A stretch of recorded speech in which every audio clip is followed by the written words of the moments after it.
Есть книги, прочитав которые, хочется задуматься о многих жизненных ценностях. К числу таких произведений относится роман известного американского писателя Стивена Кинга, непревзойденного мастера мистических историй, получивший мировое признание среди своих поклонников как «Король ужасов». «Зеленая миля» – это одно из самых известных произведений Стивена Кинга, известной широкой аудитории по большей части благодаря экранизации, которую автор считает одной из лучших экранизаций своих книг.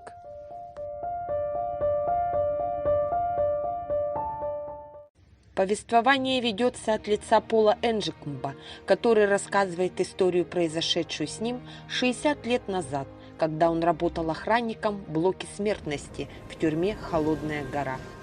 Однажды в блок поступает огромный чернокожий заключенный, приговоренный к смерти за жестокое убийство.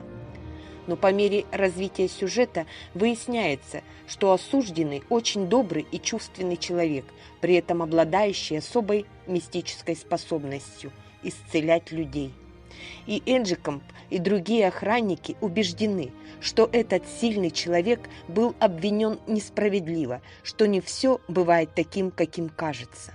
Чистая и непорочная душа Джона Коффи не смогла спасти его от несправедливого наказания. «Зеленая миля» – нетипичное для Стивена Кинга произведение.